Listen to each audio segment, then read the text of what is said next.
एक ऐसा केस बताऊं जिसे सुनने के बाद तुम्हारा पूरा दिमाग हिल जाएगा। एक लड़के ने अपनी सबसे अच्छी दोस्त को हमेशा के लिए खत्म कर दिया और निर्भक्षी की तरह उसके साथ वो किया जो एक शेर अपने शिकार के साथ करता है। इंसानियत की सारी हदें पार कर दी, बट उसके बाद भी उसे कभी जेल नहीं हुई। इनफैक्ट वो जापान का एक बहुत ही मशहूर सेलिब्रिटी बन गया। तो ये केस है इसेई सागावा का, जो कि जापान के एक बहुत पावरफुल और अमीर घराने से बिलोंग करता था। सागावा की हाइट 5 फुट से भी कम थी। उसका शरीर बहुत ज्यादा कमजोर था। वो हमेशा दूसरे लोगों को देख के जेलस फील करता था, बट जैसे जैसे वो बड़ा होता गया उसकी ये जेलस खतरनाक रूप लेती गई।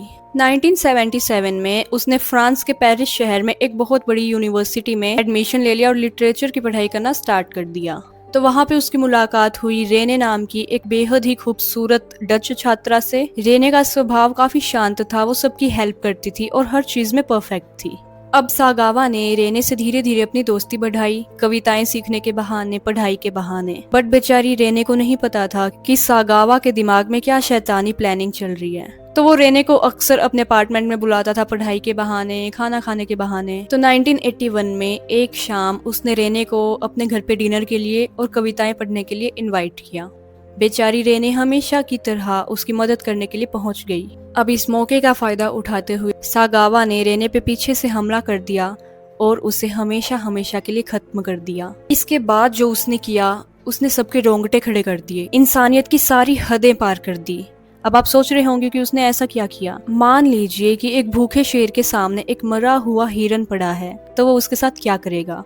सेम वही चीज सागावा ने रेने के साथ की। सागावा अपनी डार्क फैंटेसी को रियलिटी में बदलना चाहता था। उसे लगता था कि अगर वो एक बेहद ही खूबसूरत और परफेक्ट इंसान को अपने अंदर समाहित कर लेगा हमेशा के लिए निर्भक्षी की तरह, तो वो भी उसी की तरह सुंदर और हेल्दी बन जाएगा। जब उसकी ये सनक कंप्लीट हुई और उसे एहसास हुआ कि अब रेने को ढूंढने के लिए पुलिस किसी भी टाइम आ सकती है, तो उसने बाकी हिस्सों को 2 बड़े बड़े सूटकेस में पैक किया और निकल पड़ा अपने सबूत मिटाने के लिए। बट यहीं उससे एक बहुत बड़ी गलती हो गई। वो पेरिस की एक बहुत ही खूबसूरत झील के पास गया शाम के टाइम पे। उसने सोचा था कि वो दोनों सूटकेस को पानी में डाल देगा, बट उस टाइम पे वहाँ पे काफी सारे लोग वॉकिंग कर रहे थे, टहल रहे थे। जब लोगों ने देखा कि एक छोटे से कद का कमजोर सा लड़का 2 भारी भरकम सूटकेस लेके घसीटता हुआ आ रहा है, बार बार घबरा रहा है। सागावा बार बार अपने चारों तरफ देख रहा था कि कोई मुझे देख तो नहीं रहा। वो बार बार लोगों को देखते ही पीछे की तरफ हट रहा था। उसे बहुत ज्यादा पसीने आ रहे थे और घबराया हुआ था।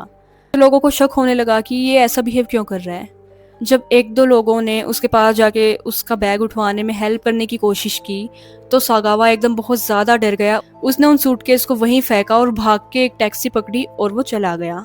अब वहां मौजूद लोगों का शक यकीन में बदल गया। कपल ने पुलिस के पास फोन किया। जब पुलिस ने आके सूटकेस खोला तो सभी शॉक्ड हो गए, क्योंकि सभी को तो ये लग रहा था कि इसमें कोई चोरी का या गैर कानूनी सामान होगा, बट जो दिखा वो। तो इसके बाद पुलिस ने सागावा को रंगे हाथों पकड़ लिया। उसको कोर्ट में पेश किया गया। बट जब डॉक्टर्स ने उसका चेकअप किया तो रिपोर्ट्स में ये आया कि वो मेंटली हेल्दी नहीं है।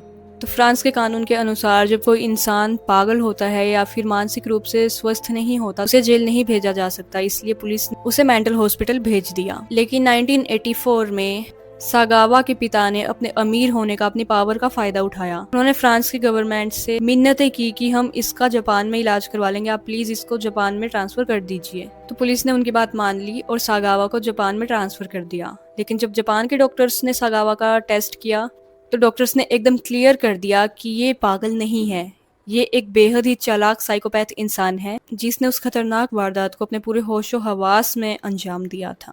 जापान की पुलिस सागावा को सजा देना चाहती थी, बट चाहकर भी नहीं दे पाई, क्योंकि फ्रांस की गवर्नमेंट ने उस केस के सभी डॉक्यूमेंट्स देने से मना कर दिया, क्योंकि फ्रांस में वो केस ऑलरेडी बंद हो चुका था और वहां की सरकार अपना फैसला सुना चुकी थी। उसके बाद सागावा टोक्यो की सड़कों पर एक आजाद इंसान बन के घूमता था और समाज ने उसे धुतकारने की, उससे डरने की बजाय उसे एक सेलिब्रिटी बना दिया।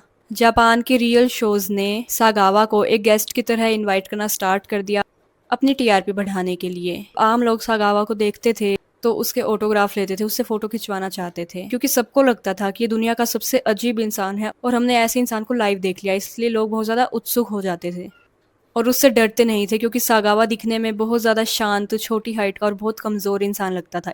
तो फाइनली 2022 में जब सागावा की उम्र 73 इयर्स थी तो सागावा की एक बीमारी के कारण मृत्यु हो गई। सागावा तो हमेशा के लिए दुनिया से चला गया, बट पीछे छोड़ के गया कानून के ऊपर एक बदनुमा धब्बा। आपको इस केस का सबसे ज्यादा खौफनाक हिस्सा क्या लगा, कमेंट में जरूर बताइएगा। अगर ऐसे ही और भी real and horror crime cases के बारे में जानना चाहते हैं तो जल्दी से फॉलो कर लीजिए दीक्षा's डार्क फाइल्स को।